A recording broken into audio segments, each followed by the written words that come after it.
এতক্ষণ ধরে আমরা সিএসএস এর যে সকল কোডিংগুলো দেখলাম সেখানে আমরা ফন্ট ডেকোরেশনের বেশ কিছু বিষয় দেখতে পেয়েছি। এরপরেও এই লেসনে আমরা একটু স্পেশালি আলোচনা করব ফন্ট ফরম্যাটিং নিয়ে। সে কারণেই আমরা নতুন একটি কোড জেনারেট করব সিএসএস এর, কিংবা আমাদের এই যে ফন্ট স্টাইল এটিকেও আমরা কিন্তু এডিট করলেও আমরা সেই বিষয়টি পেতাম। আমরা নতুন করে একটি কোড জেনারেট করছি ফন্ট ফরম্যাটিং নামে।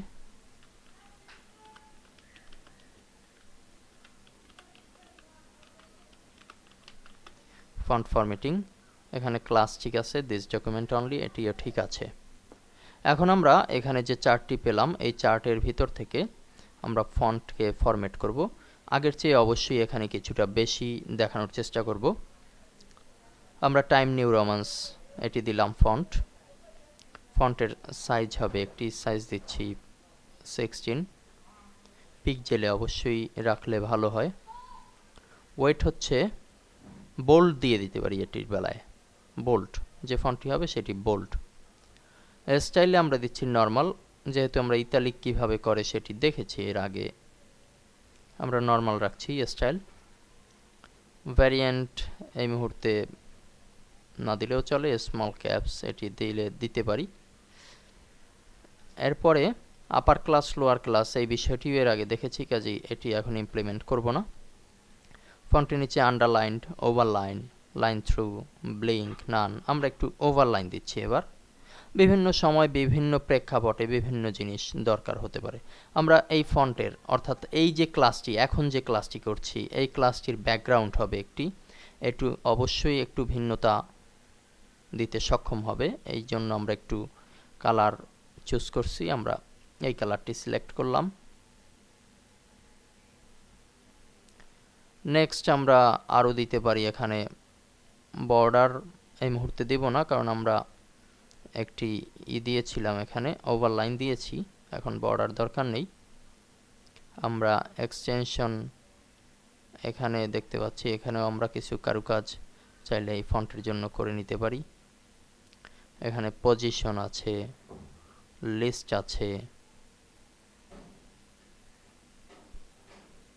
আরও যে সকল কাজগুলো আছে আমরা চাইলে ফন্টের জন্য করে নিতে পারি। কিন্তু নর্মালি যে বিষয়গুলো দরকার হয় সেটি হচ্ছে যা দেখানো হয়েছে এগুলোই। ওয়ার্ড স্পেসিং দিতে পারি, অর্থাৎ ওয়ার্ডের ভিতরে কীরকম স্পেস হবে। ভ্যালু যদি আমরা জেনারেট করি তাহলে পিক্সেলের মাধ্যমে জেনারেট করে দিতে পারি এখান থেকে, যে একটি ওয়ার্ড থেকে অন্য একটি ওয়ার্ডের ডিফারেন্স কত হবে। লেটার স্পেসিং অর্থাৎ যে অক্ষরগুলো লিখলাম তাদের ভিতরে কীরকম হতে পারে আমরা এখান থেকে পিক্সেল নির্ধারণ করে দিতে পারি। আমরা এই মুহূর্তে করছি না। এখান থেকে আমরা টেক্সটের অ্যালাইন দিয়ে দিতে পারি। এভাবে করে আমরা আমাদের ফন্টকে নিজেদের মতো করে জেনারেট করতে পারবো। আমরা এই ভ্যালুগুলোকে ডিলিট দিচ্ছি। আমরা এখানে দেখতে পাচ্ছি বেশ অনেক কিছুই করা হয়েছে। ফন্টের একটি কালার আমরা এখান থেকে চুজ করতে পারি। আমরা ফন্টের কালার দিচ্ছি ব্লু, আমরা ব্যাকগ্রাউন্ড দিয়েছিলাম এই কালারটি। এখন যদি আমরা ওকে দেই তাহলে আমাদের কিন্তু একটি ফন্ট জেনারেট হয়েছে। এখানে আমরা দেখতে পাচ্ছি ডান পাশে অনেকগুলো ফরম্যাট এখানে বসানো হয়েছে, background, normal colour, font family, font size, font style, font wait, text decoration, এই যে বিষয়গুলো বসানো হয়েছে। এখন এটি আমরা কোডে গেলেও ঠিক একই জিনিস দেখতে পারবো যে একটি ফন্টকে জেনারেট করার জন্য আমরা কত কিছু করেছি এখানে।